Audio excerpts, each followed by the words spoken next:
You're listening to the Transform Your Life from the Inside Out podcast. The title of this episode is Stop Thinking and Know More. Now, what does that mean? Well, what it means is that most of us think that we can think our way to an answer. And have you ever noticed that you think and you think and you think times 100 and you keep thinking?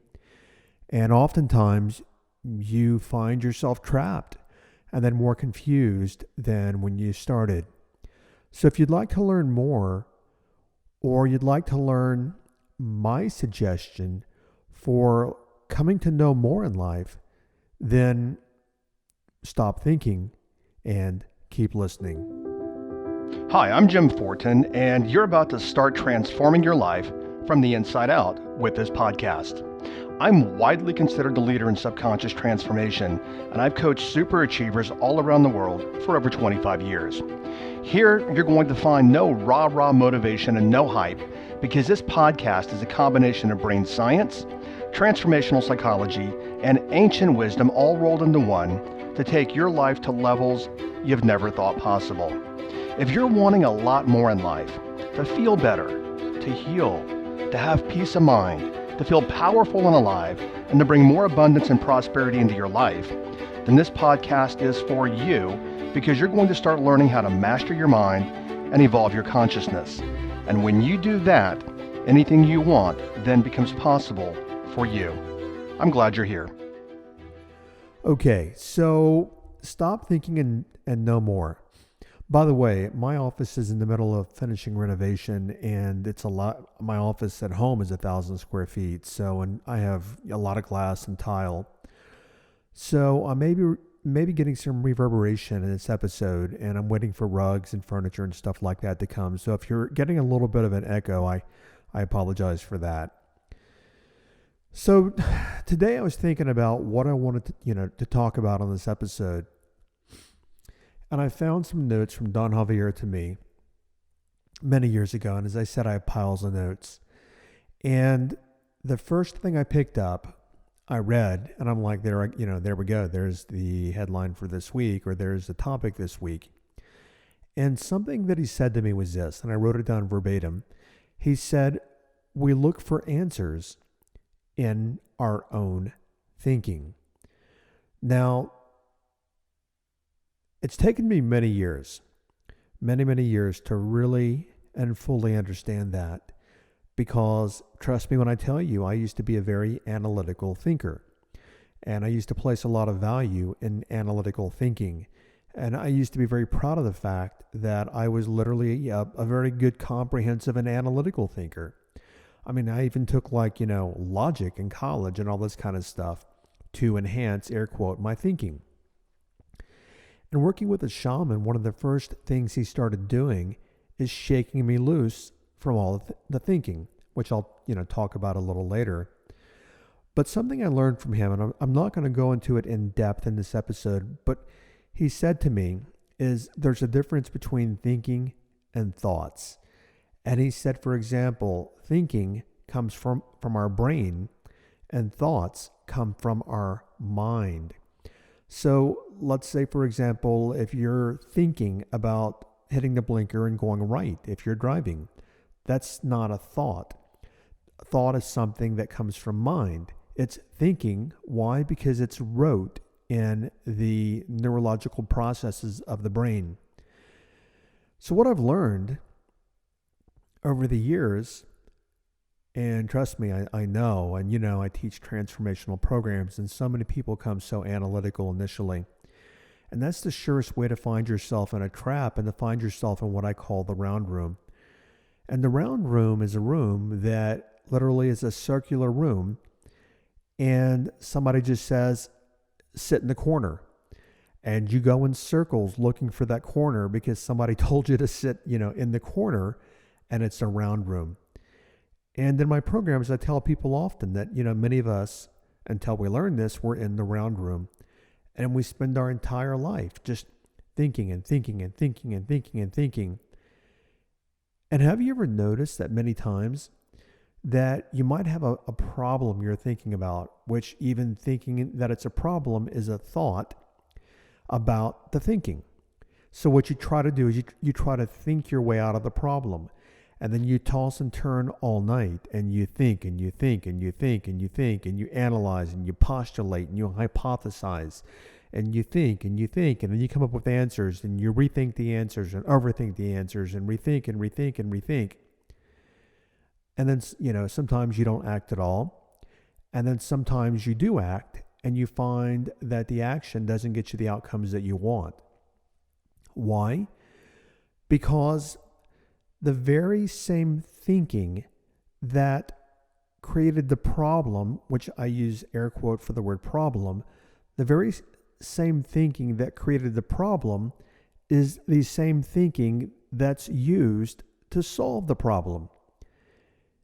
Einstein said that a problem cannot be solved at the level it was created.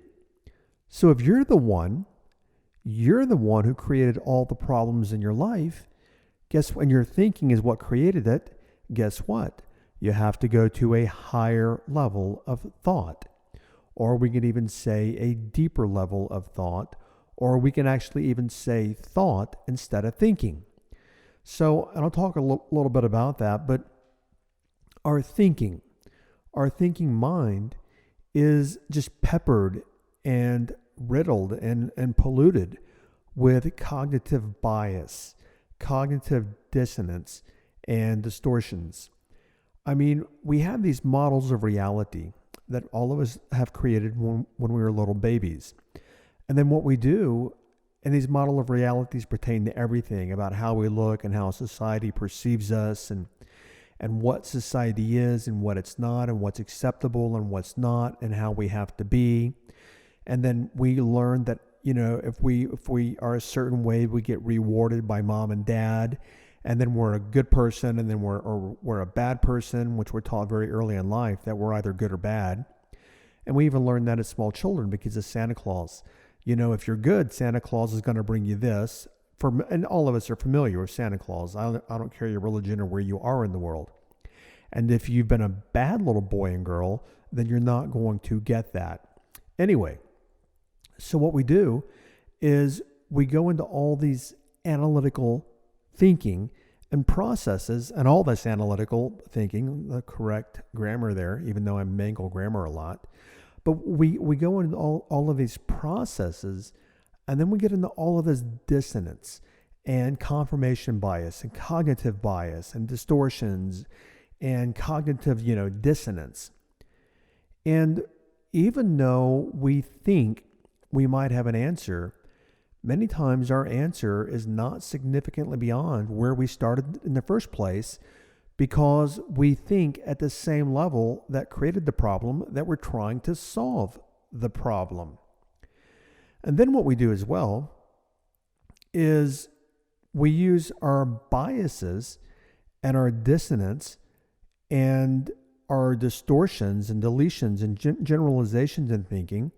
We use all of this. Here's the crazy thing, okay? We use all of this to confirm the thinking that created it in the first place. Just popped in my mind here. Many years ago, we were on what I want to call, what we do call a sacred journey. As I mentioned before, every spring equinox, for many years, we would go to some power spot on the planet. A power spot, for those of you who are wondering, is an extraordinary energy on that part of the planet. So, for example, that would be Cheops, the Great Pyramid. That would be Haleakala. That would be Chaco Canyon. That would be Palenque. That would be Teotihuacan. That would be Tiwanaku. It would be Mount Shasta. It's places like that. And I remember one morning I was sitting out talking with Don Javier, and he said something that you will see this in your own life, and you will see this if you just look out on the world around you. He said, and it hit me like a hammer in the head when he said this. He said, most people never ask for truth. They ask for what confirms their reality. So think about that, and let's bring this down to a ground level. So look at, let's pick, for example, because it's still very fresh here in the United States and in the world, everyone knows who he is, Donald Trump. And then look at your thinking and then your thoughts about Donald Trump, and notice that your entire life and your thought processes is to confirm your thought. Either he's a great guy or he's not a great guy. And then look at all your deletions and your distortions and your generalizations. And the same thing about, Joe Biden or Barack Obama or Bill Clinton or JFK or anybody, or Gandhi or Hitler or anybody. Yourself, people around you, is what we do is we have this thinking, and then sometimes we play with it in mind that it becomes a thought. And then all we simply do, even about ourselves, is we set out to confirm that thought about ourselves. Because, for example, if we believe we're not lovable, or we believe that, I don't know, whatever things we believe, whatever you believe, you're going to look to confirm it. And even if that belief is restricting for you and it's imprisonment for most of us, you're going to look to confirm it. So think about that for a moment, is that most of us never ask for truth. We ask for what confirms our reality. Okay, so let's keep this episode simple. But you might be thinking, well, okay, Jim, how? Okay, yeah, I get it. How do I get out of this? Well, I wish I could give you an easy answer, yet I can get you started. And the way to get out of it is, because you'll never stop your thinking. People will say, stop your thinking. And I even tell people that because we understand that. But it's not just stopping your thinking, because you can't stop your thinking because it comes from the brain. And as long as you're on the planet, you're going to have a brain. So, and also that depends upon rush hour traffic, how much of your brain you use. And obviously I'm kidding there. But here's the thing, is you can't stop your thinking, but you can slow it and you can manage it. And that's the key, is managing your thinking. Now, where most people are already going, I think, that would listen to this and that are a member or people that follow me, and I was going to say, members of my tribe and people who listen to me. And this is interesting because I'm going to give you a thought about what I'm going to mention, but it's about meditation. Meditation has so many values to it. I mean, it has physical value and mental value, health value, definitely health value, spiritual reasons. And you see so many people, let's go here for a moment, is so many people, you see spiritual people. I live in Sedona, Arizona, which is a very spiritual, air quote, spiritual place. And we attract a lot of that vibe. I mean, we attract a great deal of what I call the hippie vibe, or, the nomads or the travelers. And it's just all over this town, which is, I like that. It's great. However, so many people get into the false notion that if I just sit and I cross my legs into a lotus position and I put my thumb and forefingers together and the mudras and everything else, and I have my mala beads and all that, they have these notions that they are then meditating and that's spiritual. When in reality, much of that is nothing more than thinking. I remember many years ago, Don Javier was talking to me, and he said, so many people get into meditation as if it is I don't remember the words, but I'm going to try to recapitulate this as best I can. But basically, he said, so many people get into meditation as if it's an exercise, and it's something that they do. So they'll say, you know what, I'm going to sit down and I'm going to meditate, as if it's mechanical exercise. And he said, yes, that can be kind of meditation, but that's not meditation. True meditation is when you live in that. Let me go here for a second. You look at people, and not everyone, okay, guys, this is a generalization, but a lot of people go to church, okay? And when they go to church on Sunday mornings or wherever, or Saturdays or whatever it is for them, they go to church and they get in this space, this environment of, oh, I'm being religious and I'm being spiritual and I'm being committed to God or whatever it is. And they're all, Hare Krishna, peace now, peace and love, all this kind of stuff, and doing to others as you would have them do unto you, and all these, worldly and very good principles. And then what happens is they leave church at noon and somebody cuts them off in traffic. And they yell at the person and scream at the person and honk at the person. And they go home and they get in fights that afternoon and evening. And they do all kind of things that are literally, opposite of the religion they were just practicing from 9 to 10 a.m. that morning. Well, as an example, a lot of people do that, is they think, I'm going to meditate. And they go into, I'm going to go into my meditation room and my meditation pillow and Om and the music and the incense and everything else. And that's all well and good. It's better than not doing it. I'll just share that. But back to what I was saying, Don Javier said that true meditation is when you learn to live in the silence of your mind 24/7. And he said to me, he goes, I live in meditation 24 hours a day. I'm in meditation all the time. And I'm going to just share with you guys, I have not mastered this, just for the record, okay? I'm just being candid. Is that he said that even if I'm talking to you right now, and I'm talking and I'm doing all these things, my mouth is moving, he goes, internally, I'm silent. And, it just popped in my head as I'm thinking about this. I don't want to talk too much about my family or him, but he's 67 years old. And he does, tons of regiments in terms of things that he takes. Everyone that works with him, I take tons of things. Actually, I did a list last week, and I take 22 different things on a daily basis. And part of those are because I'm healing still, But he took his blood pressure, not because he would do it, because somebody prompted him to do it and asked him to do it. We were gathering several days ago. And he took his blood pressure on Saturday.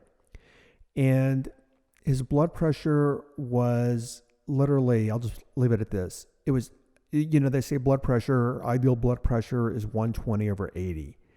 His blood pressure was a tad below that. And again, he's 67 years old. He exercises, a lot. He stays extremely active. But what he said is, see, I told you.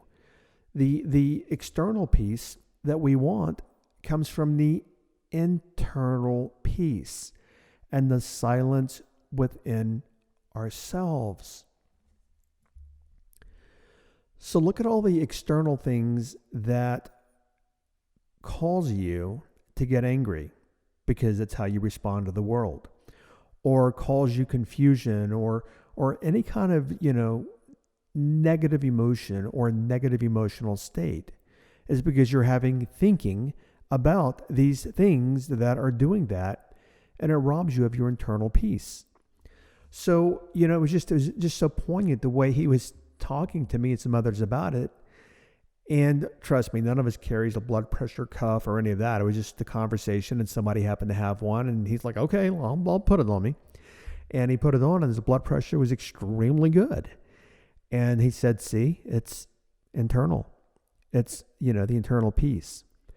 So where I was going to go there is, and I covered, he had said that living in meditation 24/7 is meditation.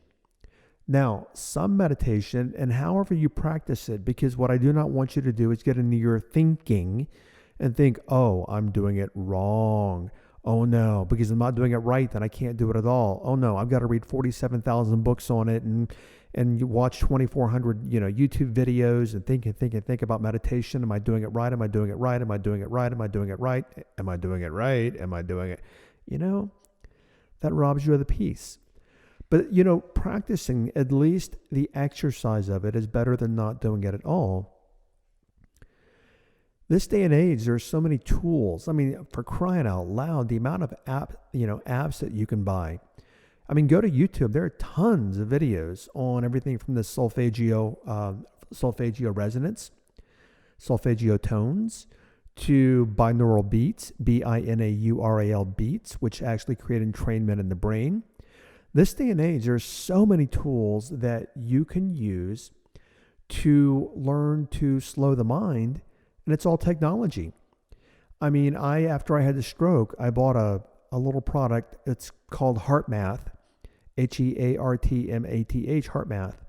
And you put an electrode on your earlobe, and it measures the electromagnetic impulses relative to the brain in your body, like an EEG or an EKG, whichever it is. But anyway, I was literally able to just take a few deep breaths and sit there, and mine would be green the whole time, which is where you want to be. It's just a complete state of peace. Now, mind you, I've been meditating for a lot. I started in college. For crying out loud, I think I'd mentioned this before, when I was in college in 1980s, I bought this program online, not online, we had no online back then, out of the back of a magazine, and it was called Relax in the Alphanetics, which alpha is a brainwave state. And I just remember one time I was supposed to go play beer ball with my buddies, which is my fraternity brothers, which is beer ball is drinking, going to the park and taking a keg of beer and playing softball. And I said, hey guys, after lunch, they're like, let's go. I'm like, no, I have to meditate first. And they were making fun of me back then, but I've always been into it, always. And I just was always attracted to it.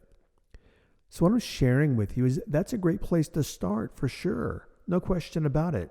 But let me go back here. There are so many resources online. There are apps, and I don't have my phone on me right now, or I'd open up my phone and even tell you. But there are so many applications to slow down your brain waves and to slow you down. And you know what? At the very minimum, literally the very minimum, it's going to be good for your health. And I was listening to my little brother in my fraternity. He's also like 54 now or so. And we were talking recently. And he's a triathlete and all this kind of stuff still. And he did something amazing once, off topic. He ran a marathon about 2 years ago. He ran a marathon at the North Pole. They have races there. I mean, who knew, right? He ran a marathon, 26 miles at the North Pole. I mean, good grief. But he told me last year, he goes, I'm getting into meditation. He goes, I'm learning as I'm getting older. I'm learning to settle and quiet and everything else. Anyway, I'm still laughing at that, my God. And I'm like, Jay, I'm like, what was your biggest challenge? And he said they kept falling through the ice when they were running, was one thing. But he said secondly is we had armed people around us with like tranquilizer guns, because they had to keep the polar bears away from attacking us while we were running. I'm like, good grief. Anyway, meditation, guys. And meditation is what starts facilitating the internal state. And you're not gonna master it over. So let's say we have people at two levels here. People that are brand new and never done it. Well, you know what? Start at that level with the practice of it, and start with the audios and the YouTube videos, and just but turn the video. Don't watch the video. Just listen to the music, which most of it's binaural beats and entrainment, which entrains the brain waves, which means basically. It gets in sync with your brain waves, which is what entrainment is. It's completely safe for most people, unless I think they're prone to epileptic seizures, but it's safe. But that's one practice for those of you that are brand new to it. And then people, you know what? Listen here. This is a great example. I remember this one time I was talking to a woman about meditation a lot of years ago. And she said to me, oh, I can't meditate. I think too much. And now that I look back at that comment many years ago and I'd forgotten about it, notice it's her thinking and her overly analytical and active mind which keep her from meditating, at least mechanically, in terms of sitting down and quieting and just getting quiet yourself and everything else. And then for those of you that might be more seasoned with meditation, so the key here for you would be okay, how can I expand hang on guys, I'm looking at something here. I was starting to flip out of here for a second because I thought I forgot to return my mic on. I'm like, holy, you know what? No mic, are you kidding? This is a pretty good podcast. No way. But my mic's on. Okay. So, but for those of you that are more seasoned, is what you want to look at is how can I maintain silence, not just on a practice that I've become good at, but how can I maintain the silence 24/7. My brother-in-law's shaman who taught him, I was talking to him literally, it was 1996, so however many years ago that is. And the first time I met him, he said to me, and I've said on the podcast before, he said to me, "You think too much. And when you think too much, you make yourself heavy. When you make yourself heavy, you cannot fly." Now, what he meant by that is that I lost so much of my world and my experience of the world by being trapped in my thinking. So hopefully that's starting to make sense to some of you guys. We do have an episode here also, it's one of my earlier episodes, episode number 6. You may want to go back and listen to that episode because I've learned it's the first thing that a shaman starts his apprentice with, or her apprentice with, is the most powerful thing that you can master in this lifetime. And this is true unlimited potential. The most powerful thing that you can master is either silencing or quieting the mind. Because when you do that, then you have access to what I call knowing versus just thinking and understanding. Thinking is neurological. Understanding is left brain analytical neurological. Knowing comes from the mind. And when you stop thinking and you get out, and then you air quote get out of your way, then you come to know things. And then what you do from there is you develop that into a higher function of mind where you're actually, higher function of mind. Got it. You develop it into a higher function of mind where you spend a lot of your time in silence of mind and knowing in that state. Knowing, not knowing the mind, but knowing of mind. So that when you observe things, you don't think about them. You automatically start then using, and it happens automatically, you start using what's called your sense. You've heard of sixth sense, right? When you stop thinking, your sense develops. And from your sense, that's when you come to know things. And that's where the power is. When it comes to the majority of my decisions, people on my team will say, "Jim, what do you want to do?" And most people will say, "Well, I don't know. Let me think about it." What I tell my team is, let me sit with it. And unless it's a time-sensitive decision they need, and many times my team is empowered just to execute without even getting, an answer from me. But I'll sit with it. And I don't act until the knowing comes. And people will often say to me, "Jim, how do you do what you do when you coach people? How do you know? I mean, it seems like you can read their minds." Well, no, I don't do cold reading. I've never taken a program at it. I can't read minds, but I can read minds. We all can. And it's, again, and I'm going to use that, let me explain that, is that I know it through sense. I know what people are going to say. I can, anybody who knows me, like any of my coaches can tell you, is that I already know someone's heart when I meet them. I know if they're an angry person. I know if they're a sad person. And I know that not through thinking. I know that through sense, which comes through thought, which comes through what I'm going to call individual mind and divine mind. So hopefully I've hopped around here a little bit, but let's just take this back to the ground level. For now, where you want to start, let me recapitulate, is if you're brand new to meditation and you've had the thinking that you can't meditate because you can't quiet your mind, you're literally doing a disservice to yourself. Literally doing a disservice because it's not true. Simply it means that you have an untrained mind and you have untrained brain and a ruly brain, or an unruly brain, sorry. And what you want to learn to do is, metaphorically, take a deep breath and relax into life. And then once that becomes, habit for you, because in the brain, go back to the brain creates habits. Once that becomes a habit for you, what happens automatically is your sense starts developing for you. And as a result of that, you start to know things.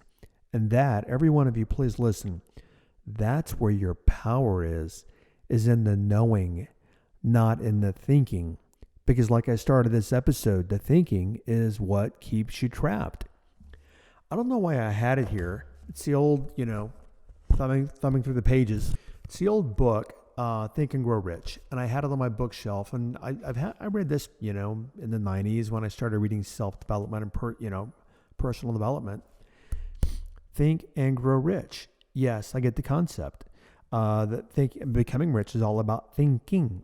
However, have you noticed the conundrum here, or the paradox here, is that the majority of people are not rich because of their thinking. Because if they knew themselves, they would know that the universe doesn't divvy up and separate money. Life doesn't divvy and separate money from individuals on the planet.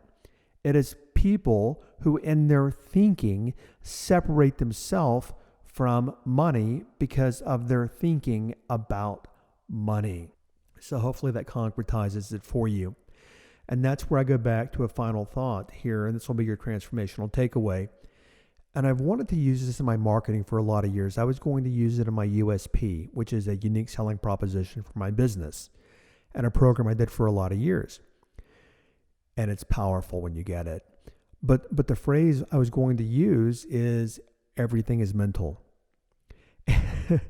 And the reason that I didn't is I listened to a friend of mine, and my friend is like, you might want to be careful with that because, when they say, somebody shot up a post office, they went mental.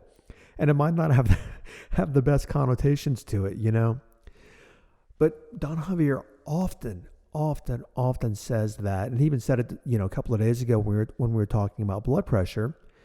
And when you get your thoughts into that, is that everything is mental. There's your takeaway.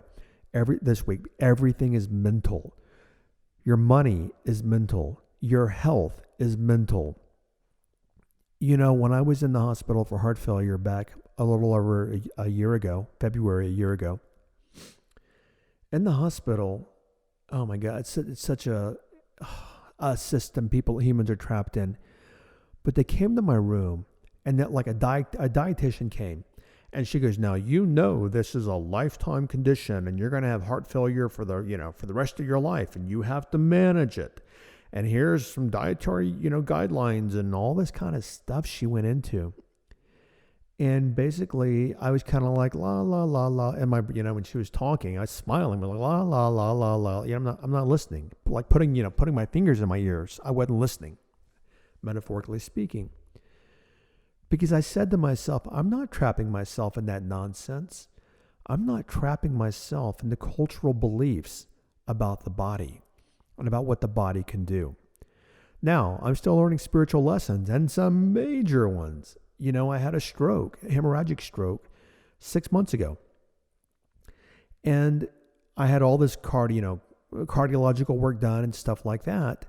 And just 12 months, not even 12 months prior, like 7 months prior, when I was in the hospital, the doctors were like, "You're at 32% heart function, and you may or may not regain," and all this kind of stuff they told me. And talking to you, I bought none of it. Because I knew, notice the word, I knew I was going to heal. And when I was in the hospital just, 6 months ago, the neurologist said, "You said you had heart failure." And I said, "Yeah." And he goes, "You don't have heart failure. Your heart is at like 74% or 75%. Now, for you guys listening, you might think, "Well, Jim, that's not 100. The average person's heart only functions at 50%, and especially in my age category. And I'm at 74%. Where am I going? I'm going that it was my thoughts, not my thinking about what the world told me, but my thoughts about what was possible for me. And to be fully transparent, when this happened, Don Javier called me and we talked about it. And he goes, do what I do. Use divine mind to heal yourself. Now, some of you might not be religious at all. I'm not religious. Let's just call it universal mind. Let's call it cosmic mind. Let's call it the universe. But he goes, use that life force. For example, you have a cut. You cut your paper cut. You don't have to think about that to heal it. It heals itself because there is an innate intelligence in us.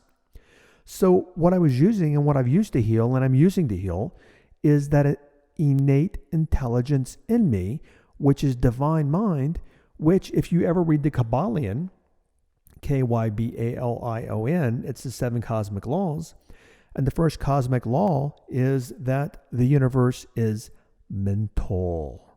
The universe is mental. So everything is mental. Everything is mind. And the only way to truly, accurately access that is to get out of the analytical, brain-based, neurological thinking mind and start moving into the unthinking, knowing mind. That will blow your mind once you start discovering that. And it gives you so much more opportunity in life because you start functioning at a higher level. And when you start functioning at a higher level, a lot of this nonsensical stuff that we get into as human beings on our planet, that society gets into, like everything that's happened in the world the last 18 months, I've gotten into none of it. Why? Because I'm not buying into the cultural stories. Even all these stories that are saying, oh, what's happening in the world is this and this and that. I'm not buying it. I'm not saying things don't exist. I'm just not buying the official narratives and what it means to me in my life. And that's power, because you're stepping outside of what I call human think and group think at that point. Okay, I'm going to stop here, but you get the point. So your takeaway this week is that everything is mental, and you have to get out of the heavy analytical thinking to access knowing mind. Okay, thanks for listening, as I say on every podcast. And if you would, please, I'm asking a favor, please. If you find value here, and you do or you wouldn't be here, please, every one of you, just share this episode, please, with, on your social media, your Twitter, your whatever it is you're using, TikTok, I don't know, whatever you're using, but please share this somewhere so that we can help more people live better, more empowered lives, and we can help other people transform their life from the inside out. Okay, I'll catch you over on another episode. Bye-bye.